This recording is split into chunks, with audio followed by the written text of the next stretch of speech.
오늘은 야고보서 4장 우리 함께 읽도록 하겠습니다. 야고보서 4장입니다. 같이 봉독하겠습니다. 너희 중에 싸움이 어디로부터 다툼이 어디로부터 나느냐? 너희 지체 중에서 싸우는 정욕으로부터 나는 것이 아니냐?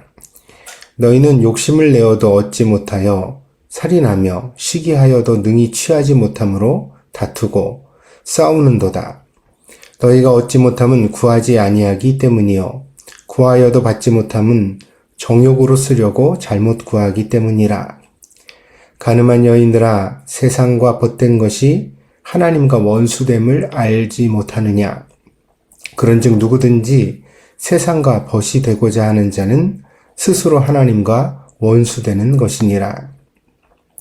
너희는 하나님이 우리 속에 거하게 하신 성령이 시기하기까지 사모한다 하신 말씀을 헛된 줄로 생각하느냐? 그러나 더욱 큰 은혜를 주시나니 그러므로 일렀으되 하나님이 교만한 자를 물리치시고 겸손한 자에게 은혜를 주신다 하였느니라. 그런즉 너희는 하나님께 복종할지어다. 마귀를 대적하라. 그리하면 너희를 피하리라. 하나님을 가까이 하라. 그리하면 너희를 가까이 하시리라. 죄인들아, 손을 깨끗이 하라. 두 마음을 품은 자들아, 마음을 성결하게 하라. 슬퍼하며 애통하며 울지어다. 너희 웃음을 애통으로, 너희 즐거움을 근심으로 바꿀지어다. 주 앞에서 낮추라. 그리하면 주께서 너희를 높이시리라. 형제들아, 서로 비방하지 말라. 형제를 비방하는 자나 형제를 판단하는 자는 곧 율법을 비방하고 율법을 판단하는 것이라. 내가 만일 율법을 판단하면 율법의 준행자가 아니요 재판관이로다. 입법자와 재판관은 오직 한 분이시니 능히 구원하기도 하시며 멸하기도 하시느니라. 너는 누구이기에 이웃을 판단하느냐? 들으라. 너희 중에 말하기를 오늘이나 내일이나 우리가 어떤 도시에 가서 거기서 1년을 머물며 장사하여 이익을 보리라 하는 자들아. 내일 일을 너희가 알지 못하는도다. 너희 생명이 무엇이냐? 너희는 잠깐 보이다가 없어지는 안개니라. 너희가 도리어 말하기를 주의 뜻이면 우리가 살기도 하고 이것이나 저것을 하리라 할 것이거늘 이제도 너희가 허탄한 자랑을 하니 그러한 자랑은 다 악한 것이라. 그러므로 사람이 선을 행할 줄 알고도 행하지 아니하면 죄니라. 아멘. 제가 성도들에게 스스로 성경을 읽어야 한다고 강조하는 이유가 있습니다. 설교에도 유행이 있어서 어떤 설교가 큰 반향을 불러일으키면 대부분의 설교자들이 그 해석을 쫓아가는 경향을 벗어나지 못합니다. 때문에 성경이 말하는 바를 충분히 묵상하고 생각하지 못하거나 오해할 여지가 있습니다. 설교자를 신뢰하는 것도 좋은 일이지만 설교자를 조금 의심하는 것도 필요한 일입니다. 이것을 이제 건강한 의심이라고 하겠지요. 사도행전에는 이런 말씀이 보입니다. 사도행전 17장 10절입니다. 밤에 형제들이 곧 바울과 실라를 베레아로 보내니 그들이 이르러 유대인의 회당에 들어가니라. 베레아에 있는 사람들은 데살로니가에 있는 사람들보다 더 너그러워서 간절한 마음으로 말씀을 받고 이것이 그러한가 하여 날마다 성경을 상고하므로 그 중에 믿는 사람이 많고 또 헬라의 기부인과 남자가 적지 아니하나. 데살로니가에서 박해를 피해 베레아로 피신해 갔습니다. 여기서 바울과 실라는 뜻밖의 결실을 만나게 됩니다. 이 베레아의 성도들은 설교를 들을 때 너그러운 마음으로 들었습니다. 그러나 그것으로 끝나지 않고 과연 그 설교가 그러한가 하여 성경적인가 하여 스스로 성경을 묵상하며 살폈다고 합니다. 그 결과 믿음에 이르는 사람들이 많이 나타났습니다. 오늘 우리에게도 이런 태도가 필요하다고 생각합니다. 하나님의 말씀을 설교자에게만 맡겨두지 말고 스스로 성경을 펴고 과연 그러한가 하는 마음으로 그 성경을 되짚어 묵상하는 그런 마음이 우리에게도 필요합니다. 그럴 때 비로소 믿음 강건해지고 더 풍성한 하나님 말씀의 은혜를 우리가 함께 누릴 수 있습니다. 야고보 사도는 행함이 없는 믿음을 고발하고 있습니다. 그러나 4장에서 만나는 행태는 조금 모순적입니다. 왜냐하면 행함이 없는 믿음의 사람들이라고 하여서 아무것도 하지 않고 살아가는 무능력한 사람들은 아니기 때문입니다. 오히려 이 행함이 없는 믿음을 가진 사람들이 믿음의 행위만 행하지 않을 뿐 다른 것들은 아주 열심히 행하면서 살아가는 모습을 오늘 본문에서 만날 수 있습니다. 1, 2절에 보니까 그들은 싸웁니다. 3절에는 기도도 합니다. 4절에는 간음을 행하기도 합니다. 또 13절에 가서 보면 그들은 장사에 관심이 많습니다. 한마디로 부자가 되려고 산다는 것입니다. 야고보는 세상과 친구가 되어서 살아가는 사람들을 고발하는데 이 세상과 친구가 된다는 말의 의미는 이들이 사교성이 좋고 또 열정이 있으며 욕심이 가득하고 자존심이 세고 자기의 이익이 침해가 될 때에는 목소리를 높여 마땅히 싸우는 사람이라는 것입니다. 그러나 이런 삶의 태도를 야고보는 교만이라고 정의하고 있습니다. 여기서 교만이라는 말은 하나님이 없다는 뜻입니다. 하나님 없는 사람들의 특징이 이와 같이 나타납니다. 그의 마음속에 하나님이 없기 때문에 그는 감히 이와 같은 삶을 살면서도 전혀 자기 삶에 이질감을 느끼지 못합니다. 하나님은 겸손한 자에게 은혜를 주십니다. 8절에 보면 하나님을 가까이 하는 방법을 우리에게 설명해 주고 있습니다. 8절입니다. 오늘 본문에 하나님을 가까이 하라. 그리하면 너희를 가까이 하시리라. 죄인들아 손을 깨끗이 하라. 두 마음을 품은 자들아 마음을 성결하게 하라. 슬퍼하며 애통하며 울지어다. 너희 웃음을 애통으로 너희 즐거움을 근심으로 바꿀지어다. 주 앞에서 낮추라. 그리하면 주께서 너희를 높이시리라. 하나님을 가까이 하는 방법이 무엇입니까? 죄를 멀리하고 마음을 성결하게 하는 것입니다. 이 과정에서 슬픔과 애통이 요구됩니다. 여기서 말하는 애통은 우울감은 아닙니다. 그리스도인이 항상 눈물로 살아야 한다는 뜻이 아니라 자신의 가오와 죄를 발견하고 그것을 해결하는 과정 가운데서 경험하는 고통과 슬픔, 눈물을 말하는 것입니다. 그러니까 이것은 회개의 눈물입니다. 그리스도인의 회개는 경건과 성장에 반드시 필수적인 요소입니다.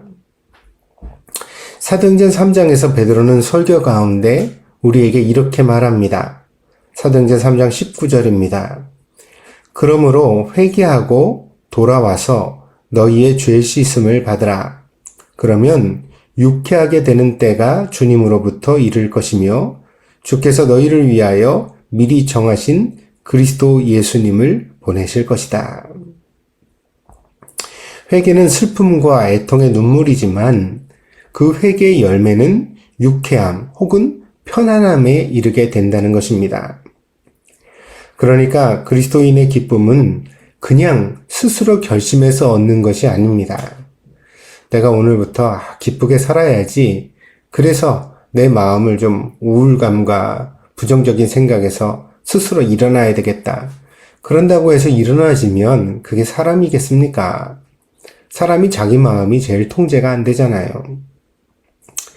근데 우리가 하나님 앞에 우리 과오를 돌아보고 그것을 진심으로 회개하면 그러면 하나님이 우리를 찾아와 주시고 그래서 오늘 본문의 말씀과 같이 하나님과 가까이 되는 거죠.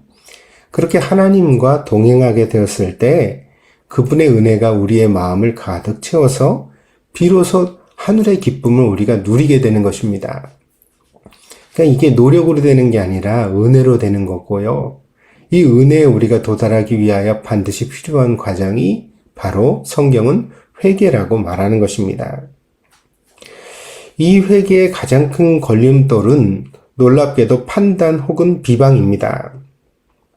다른 사람과 비교하여 자신을 보다 의인화하려는 시도는 아주 오래되어서 더 이상 놀라운 것도 아닙니다. 현대의 사람들은 이것을 자기 방어라고 부르고 있습니다. 오늘 본문 4장 11절입니다. 형제들아 서로 비방하지 말라. 형제를 비방하는 자나 형제를 판단하는 자는 곧 율법을 비방하고 율법을 판단하는 것이라. 내가 만일 율법을 판단하면 율법의 준행자가 아니요 재판관이로다. 입법자와 재판관은 오직 한 분이시니 능히 구원하기도 하시며 멸하기도 하시느니라. 너는 누구이기에 이웃을 판단하느냐. 누군가의 잘못이 드러났을 때 다른 사람의 잘못을 거론하면서 내가 죄인이면 저 사람은 더 죄인이라고 말하는 사람들이 있습니다. 그렇습니다. 나보다 더 잘못을 저지른 사람이 있을 수도 있습니다. 그렇다 치고 묻겠습니다. 그 다른 사람이 더 죄인이면 자신이 저지른 죄가 가려집니까? 혹은 자신의 잘못이 보다 가벼워집니까? 그 다른 사람의 잘못과 상관없이 자기의 잘못은 그냥 그대로 있는 것이 아닙니까? 타인을 향한 비방을 통해 자기를 방어하려는 방식은 분명히 잘못된 것입니다. 야고보는 오직 우리의 재판장은 하나님뿐이라고 말합니다. 그 하나님 앞에 모든 판단을 맡기고 그러니까 더 이상 남을 손가락질할 이유도 없고 필요도 없겠지요. 그리고서 우리는 우리 자신의 죄와 잘못을 회개하는 것이 옳다. 이것이 경건한 사람이고 이것이 하나님의 사람이다. 오늘 야고보서는 우리에게 그렇게 가르쳐 줍니다. 이렇게 스스로 자기의 잘못을 돌아보는 태도를 오늘 본문은 겸손이라고 정의합니다. 그리고 이런 사람에게 하나님은 은혜를 더해 주신다고 말씀합니다. 4장 6절입니다. 그러나 더욱 큰 은혜를 주시나니 그러므로 일렀으되 하나님이 교만한 자를 물리치시고 겸손한 자에게 은혜를 주신다 하였느니라. 오늘 우리에게 회개가 있기를 바랍니다. 사람이 사람의 잘못을 지적하면 반드시 반발과 적개심이 생겨납니다. 심지어 설교자들도 이러한 적개심에 직면했습니다. 수많은 선지자와 설교자들이 흥분한 군중의 폭력에 의하여 순교를 당했던 이유가 바로 그것입니다. 오늘날에도 이런 사람들의 정서적 특성은 다르지 않다고 생각합니다.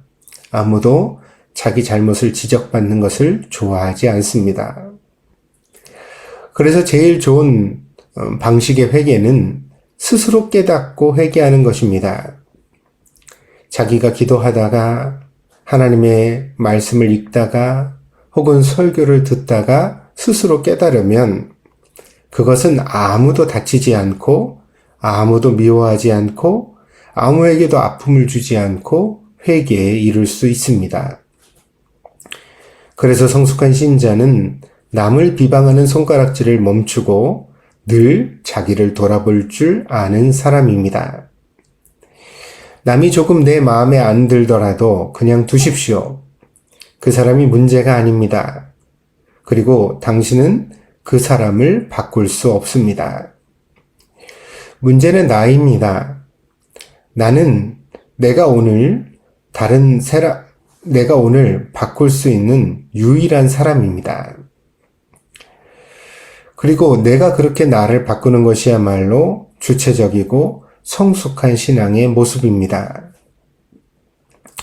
오늘 자기를 돌아보십시오. 예수님의 십자가 앞에서 그리고 야고보서 앞에서 행함이 없는 믿음, 죽은 믿음을 찾아내고 그것을 바꾸기 위하여 진실된 마음으로 기도해 보십시오. 여러분의 회개에 주님의 위로와 은혜가 넘치기를 축복합니다. 기도하겠습니다.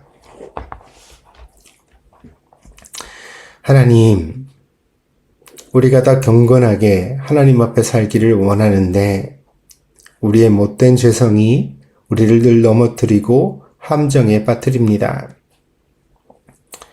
우리가 원해서 그런 독한 말을 하는 것은 아닙니다. 우리가 원해서 욕심을 부리는 것은 아닙니다. 이제는 욕심도 내려놓고 나쁜 말도 고치고 하나님 앞에서 더 아름다운 사람으로 살아가기를 원하지만 우리 힘으로는 그게 잘 되지 않습니다. 그래서 주님 앞에 간절히 구합니다. 주님, 우리를 고쳐주시옵소서. 우리의 잘못을 깨닫게 하시고 잠시 애통하게 하셔서 그 애통을 통해 하나님이 주시는 기쁨에 이르게 하시고 더 성숙한 하나님의 자녀로 변화되어 가는 저희들이 되게 하여 주시옵소서. 오늘 사랑하는 동경드림께 모든 성도들에게 회개의 은혜를 더하여 주시옵소서. 하나님이 우리를 만져주시고 고쳐주시기를 원합니다. 감사드리며 예수님의 이름으로 기도하였습니다. 아멘.